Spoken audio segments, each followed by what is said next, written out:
रहस्यमय locket episode 7 दृष्टि का अजीब एहसास। वही राजीव को पता था कि ये वक्त दृष्टि से बात करने के लिए सही नहीं है, इसलिए उन्होंने बस उसे एक छोटा सा मैसेज भेजा, सॉरी, और खुद भी जल्दी से अस्पताल के लिए निकल गए। इधर दृष्टि कॉलेज जाने के लिए बस में बैठी हुई थी। बस धीरे धीरे शहर की सड़कों से गुजर रही थी। तभी उसके फ़ोन पर एक नोटिफिकेशन आता है। दृष्टि अपनी नज़र फ़ोन की स्क्रीन पर डालती है और मैसेज खोलती है। जिससे कि वो मैसेज पढ़ती है, उसे दिखता है कि राजीव जी ने सिर्फ सॉरी लिखा था। ये देखकर दृष्टि एक गहरी सांस लेती है। उसके चेहरे पर हल्की सी उलझन झलकती थी। वो कुछ पल तक फ़ोन को देखती रहती है, फिर चुपचाप उसे बंद कर देती है और बस की खिड़की से बाहर देखने लगती है। बस की खिड़की के बाहर शहर की भीड़, गाड़ियाँ और लोग तेज़ी से पीछे छूटते जा रहे थे। तभी अचानक उसकी नज़र सड़क के किनारे चलते एक अजीब से आदमी पर पड़ती है। उस आदमी ने सिर से लेकर पैरों तक खुद को काले कपड़ों में ढक रखा था। उसका चेहरा भी ठीक से दिखाई नहीं दे रहा था। दृष्टि की नज़र कुछ पल के लिए उसी पर ठहर जाती है। उसे उस आदमी को देखकर पता नहीं क्यों, लेकिन एक अजीब सा एहसास होता है, जैसे उसके भीतर कहीं हल्की सी बेचैनी जाग उठी हो। वो उसे देखते हुए धीरे से खुद से बुदबुदाती है, बहुत अजीब है। इतना कहकर वो नज़र हटाकर फिर सामने देखने लगती है। लेकिन उसी समय वो आदमी, जो अब तक चुपचाप सड़क के किनारे चल रहा था, अचानक एक पल के लिए रुक सा जाता है। उसे भी जैसे एक अजीब सी अनुभूति होती है, जैसे किसी की नज़र अभी अभी उस पर ठहरी है। वो हल्के से अपना सिर उठाता है और चारों तरफ देखने लगता है। तभी उसकी नज़र सड़क से गुजरती हुई उसी बस पर पड़ती है जिसमें दृष्टि थी। बस तेज़ी से आगे बढ़ रही थी। वो आदमी कुछ क्षण तक उस बस को जाता हुआ देखता रहता है, फिर बिना कुछ कहे, बिना किसी भाव के धीरे धीरे वापस अपने रास्ते पर चलने लगता है। लेकिन उस एक पल में दोनों को एक दूसरे के होने का अजीब सा एहसास जरूर हो चुका था। कुछ देर बाद दृष्टि का कॉलेज। दृष्टि की क्लास शुरू होने में अभी थोड़ा वक्त था, इसलिए वो अपने सुबह के ख़राब मूड को ठीक करने के लिए कॉलेज के गार्डन में एक बेंच पर बैठी हुई थी। चारों तरफ हरियाली और हल्की हल्की हवा चल रही थी, लेकिन दृष्टि का ध्यान कहीं और ही था। और चुपचाप बैठी किसी गहरी सोच में डूबी हुई थी। तभी अचानक कोई पीछे से आता है और उसकी आंखों पर हाथ रखकर हंसते हुए कहता है, हैप्पी बर्थडे दृष्टि। दृष्टि उस आवाज़ को तुरंत पहचान लेती है। उसके चेहरे पर हल्की से मुस्कान आ जाती है और वो बिना पीछे देखे ही कहती है, लड्डू, मुझे पता है कि ये तुम ही हो, ठीक है। ये सुनकर एक मोटा सा लड़का मुस्कुराते हुए उसके सामने आता है। वो अपना चश्मा ठीक करता है और आकर दृष्टि के पास बेंच पर बैठ जाता है। वो ध्यान से दृष्टि के चेहरे और उसकी आंखों को देखता है, फिर हल्के से सिर हिलाते हुए कहता है, आज फिर अंकल ने तुम्हें बताने से मना कर दिया है ना। आदित्य की ये बात सुनकर दृष्टि की मुस्कान धीरे धीरे गायब हो जाती है। वो अपनी नज़रें नीचे झुका लेती है, हर ज़मीन को देखते हुए एक गहरी सांस लेती है, फिर धीरे से कहती है, हाँ लड्डू, पता नहीं क्यों बाबा इतने सालों से मुझसे कुछ छुपाते आ रहे हैं। मुझे हमेशा लगता है कि कोई सच है जो वो मुझसे बताना नहीं चाह रहे। दृष्टि की बात सुनकर आदित्य हल्के से मुस्कुराता है और कहता है, अरे डफर, मैंने तुझे कितनी बार कहा है, अगर वो तुझसे कुछ छुपा रहे हैं तो ज़रूर तेरे भले के लिए ही होगा। दृष्टि फिर से गहरी सांस लेती है और खुद को थोड़ा शांत करते हुए कहती है, हाँ, लेकिन फिर भी मुझे उस इंसान से मिलना है। मुझे पता करना है कि आखिर वो कौन है। ये कहते हुए वो आदित्य की तरफ देखने लगती है। आदित्य भी कुछ पल तक उसे सोचते हुए देखता है, फिर कहता है, ठीक है, तो तुम एक काम करो। तुमने बताया था ना कि तुम्हारे बाबा के पास एक ऐसी किताब है जो बाकी किताबों से काफ़ी अलग है। दृष्टि हल्के से सिर हिलाती है। आदित्य आगे कहता है, तो जब भी तुम्हें मौका मिले उस किताब को पढ़ने की कोशिश करना। क्या पता उसी में तुम्हारे सवालों का जवाब मिल जाए। दृष्टि थोड़ी देर सोचती है, फिर कहती है, लड्डू, मैंने उस किताब को पढ़ने की कई बार कोशिश की है, लेकिन मैं कभी उसे पढ़ ही नहीं पाती। आदित्य हैरानी से उसकी तरफ देखता है। पढ़ नहीं पाती मतलब? क्या उसमें लिखे हुए शब्द चाइनीज़ में हैं जो तुम्हें पढ़ना नहीं आता? यह सुनकर दृष्टि हल्का सा मुस्कुरा देती है और कहती है, हाँ, ऐसा ही समझ लो। आदित्य तुरंत उत्सुक होकर पूछता है, क्या सच में उसमें चाइनीज़ में लिखा है? दृष्टि सिर हिलाते हुए कहती है, अरे नहीं पागल, मैंने तो बस ऐसे ही कहा। असल में उसमें लिखे हुए शब्द ना तो हिंदी है, ना अंग्रेज़ी और ना ही संस्कृत, इसलिए मुझे समझ में ही नहीं आता कि वो कौन सी भाषा है। आदित्य कुछ पल सोचते हैं, फिर बोलता है, क्या पता वो कुछ ऐसी भाषा हो जो पहले के लोगों को आती हो और अब के लोगों को नहीं। फिर वो थोड़ा उत्साहित होकर कहता है, तुम एक काम करो, जैसे ही तुम्हें मौका मिले उस किताब के पन्नों की फ़ोटो निकाल कर मुझे भेज देना। मैं देखता हूँ कि वो कौन सी भाषा है। दृष्टि उसे थोड़ा चिढ़ाते हुए कहती है, अच्छा, तो क्या तेरे पास इतना दिमाग है कि तू उस भाषा को पहचान सके? इस पर आदित्य मुस्कुराते हुए जवाब देता है, जो भी है, कम से कम तुझसे ज़्यादा दिमाग तो है मेरे पास। दृष्टि उसे घूर कर देखने लगती है, फिर थोड़ा नाटक करते हुए कहती है, तो सर, क्या आप कृपया ये बताएंगे कि आप ये चमत्कार कैसे करने वाले हैं? यह सुनकर आदित्य मुस्कुराता है। वो अपनी जेब से फ़ोन निकालता है और दृष्टि को दिखाते हुए कहता है, आजकल की दुनिया में बहुत विकसित हो गई है मैडम। दुनिया हमारी। आज हर किसी के फ़ोन में गूगल बाबा मौजूद है, वही बता देंगे। ये सुनकर दृष्टि मुंह बनाते हुए कहती है, हाँ, तो उससे क्या होगा? सिर्फ भाषा का नाम ही पता चलेगा। आदित्य उसी तरह फ़ोन हाथ में पकड़ के सिर हिलाते हुए कहता है, बिल्कुल सही। और फिर इंटरनेट से हम ऐसे लोगों को भी ढूंढ सकते हैं जो उस भाषा को पढ़ सकते हैं। यह सुनते ही दृष्टि की आंखों में उम्मीद की चमक आ जाती है। वो अचानक खुश होकर उठती है और आदित्य को गले लगा लेती है। अरे हाँ Aditya, thank you so much मेरी इतनी बड़ी मदद करने के लिए। वही दृष्टि के इस तरह अचानक गले लगाने से आदित्य के गाल हल्के हल्के लाल हो जाते हैं। वो थोड़ा घबरा सा जाता है और कुछ समझ नहीं पाता कि क्या करे।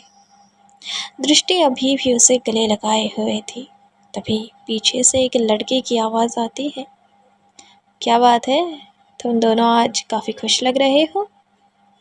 ये आवाज़ सुनते ही दृष्टि के चेहरे की मुस्कान अचानक गायब हो जाती है। वो तुरंत आदित्य से अलग हो जाती है और मुंह बनाकर पीछे देखने लगती है। उधर उस आवाज़ को सुनते ही आदित्य का चेहरा भी उतर जाता है। वो थोड़ा घबरा कर धीरे से दृष्टि के पीछे खड़ा हो जाता है, जैसे खुद को उससे छिपाने की कोशिश कर रहा हो। उनके सामने खड़ा लड़का कोई और नहीं बल्कि युवराज था, कॉलेज का सबसे हैंडसम लेकिन उतना ही घमंडी लड़का। युवराज के पिता इस कॉलेज के ट्रस्टी है, इसलिए कॉलेज में कोई भी उससे ज़्यादा उलझने की हिम्मत नहीं करता था। कॉलेज की आधे से ज़्यादा लड़कियां युवराज को पसंद करती थी, लेकिन युवराज वो सिर्फ कॉलेज की सबसे खूबसूरत लड़की दृष्टि को पसंद करता था। ये वजह थी कि कॉलेज की बहुत सी लड़कियां दृष्टि से चलती और उससे नफरत करती थी, और पूरे कॉलेज में अगर कोई उसका सच्चा दोस्त था तो वो सिर्फ आदित्य ही था। जहाँ कॉलेज की सारी लड़कियां युवराज पर मरती थी, वही दृष्टि उसे बिल्कुल भी पसंद नहीं करती थी, क्योंकि युवराज एक घमंडी और स्वार्थी इंसान था। वही युवराज मुस्कुराते हुए धीरे धीरे उनके पास आता है। दृष्टि अपने चेहरे पर नकली मुस्कान लाते हुए उससे कहती है, हेलो युवराज, आज तुम कॉलेज आए हो, क्या बात है। युवराज उसकी बात सुनकर हल्का सा मुस्कुराता है और उसके सामने आकर खड़ा हो जाता है। फिर वो आत्मविश्वास भरे अंदाज में कहता है, क्योंकि आज तुम्हारा जन्मदिन है और मैं कॉलेज ना आऊँ, ऐसा कभी हो ही नहीं सकता।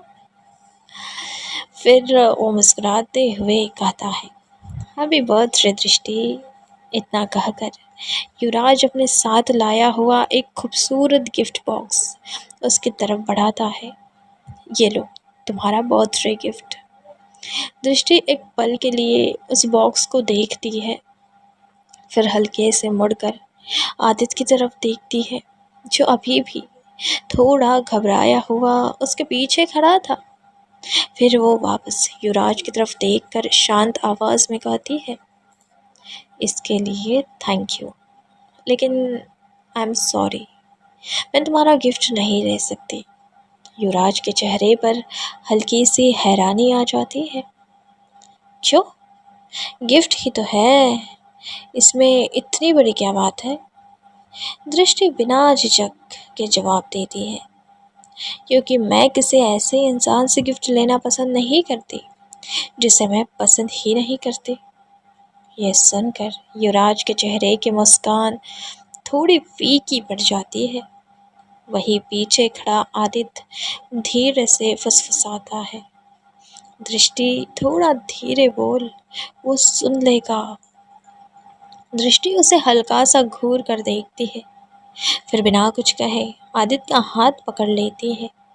फिर युवराज की तरफ आखिरी बार देखते हुए कहती है, चलो लड्डू, हमें क्लास के लिए देर हो रही है। इतना कहकर दृष्टि आदित्य का हाथ पकड़कर उसे अपने साथ वहां से ले जाती है, और आदित्य भी बिना कुछ कहे जल्दी जल्दी उसके साथ चल पड़ता है।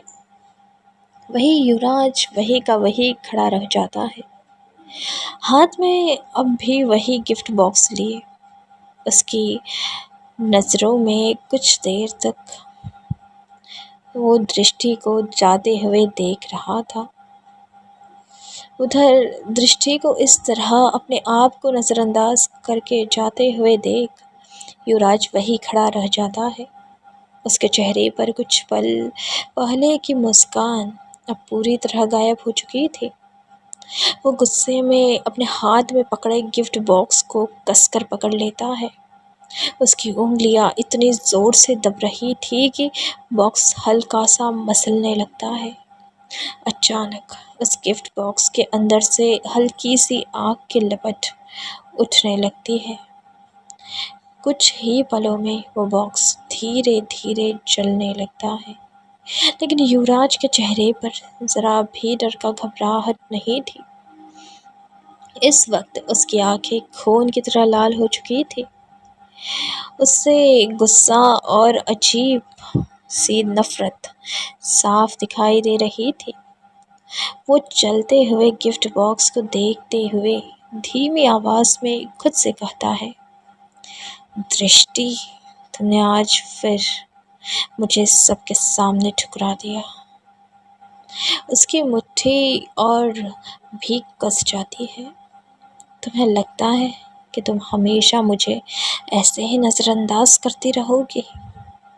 फिर उसकी आंखों में एक खतरनाक चमक उभर आती है। नहीं, एक दिन तुम्हें खुद मेरे पास आना पड़ेगा और उस दिन मैं तुम्हें बताऊंगा कि मुझे ठुकराने की कीमत क्या होती है। ये कहते हुए वो जल चुके गिफ्ट बॉक्स के टुकड़े को ज़मीन पर गिरा देता है। उधर दृष्टि आदित्य का हाथ पकड़कर कॉलेज के बिल्डिंग की तरफ बढ़ रही थी। कुछ देर बाद दोनों अपनी क्लास की तरफ जाते हुए बात करने लगे।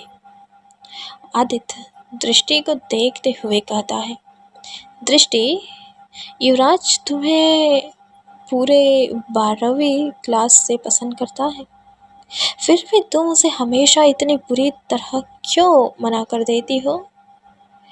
दृष्टि हल्का सा सांस छोड़ते हुए कहती है, आदित्य, तुम्हें पता है ना क्यों? फिर वो थोड़ी देर चुप रहती है और धीमी आवाज़ में आगे कहती है, और वैसे भी मुझे युवराज को देखकर कभी भी अच्छी वाली फीलिंग नहीं आती। आदित्य थोड़ा हैरान होकर उसे देखता है।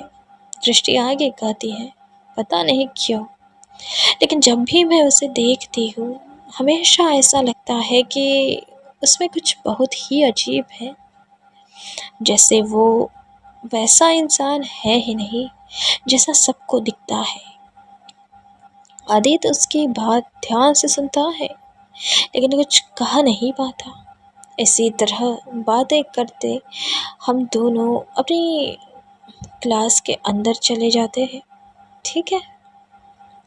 दृष्टि और आदित्य बातें करते हुए क्लास की तरफ चले जाते हैं। उधर कॉलेज के गार्डन में युवराज अब भी वही खड़ा था। दृष्टि के अंदर जाने के बाद वो धीरे धीरे अपने हाथों के बची जले हुए गिफ्ट बॉक्स की राख को देखने लगता है। उसकी आंखों में गुस्सा और अजीब सी जिद साफ दिखाई दे रही थी। वो राख को घूरते हुए धीमी आवाज में खुद से कहता है, दृष्टि, तुम ये भूल जाओ कि तुम कभी किसी और की हो सकती हो। उसकी मुट्ठी धीरे धीरे कर्रा जाती है। अब तुम मेरी नहीं हुई तो तुम किसी की भी नहीं हो सकती। ये कहते हुए वो अपने हाथों में पड़ी राख को हल्के से फूंक मार कर उड़ा देता है और फिर अपने हाथ झाड़ लेता है। कुछ देर बाद कॉलेज की छुट्टी हो जाती है। दृष्टि और आदित्य दोनों साथ साथ बातें करते हुए बस स्टैंड की तरफ जा रहे थे। चलते चलते दृष्टि थोड़ी परेशान आवाज़ में कहती है, यार लड्डू, आज मुझे यादव सर की क्लास बिल्कुल भी समझ नहीं आई। क्या तुम मुझे बाद में उसे एक्सप्लेन कर दोगे? आदित्य के हाथ में इस वक्त एक बर्गर था और वो आराम से उसे खाते हुए चल रहा था। वो एक बाइट लेते हुए कहता है, हाँ ठीक है, समझा दूंगा मैं, लेकिन पहले ये बताओ, क्या तुमने यादव सर का असाइनमेंट कंप्लीट कर लिया है? आदित्य की ये बात सुनते ही दृष्टि अचानक रुक जाती है। उसकी आंखें एकदम बड़ी बड़ी हो जाती है और वो तुरंत अपने मुंह पर हाथ रख लेती है। फिर घबरा कर कहती है, ओह शिट, मैं तो इस बारे में पूरी तरह से भूल ही गई थी। आखिर दृष्टि के बाबा उसे कौन सा ऐसा रहस्य छिपा रहे हैं जिसे जानने के लिए दृष्टि इतनी बेचैन है। युवराज के हाथ में गिफ्ट बॉक्स का अपने आप जल जाना और उसकी लाल आंखें, बस क्या ये किसी छिपी हुई शक्ति का संकेत है दृष्टि के बाबा की वो रहस्यमय किताब आखिर किस भाषा में लिखी हुई है, और क्या उसी में दृष्टि के अतीत का सच छिपा है?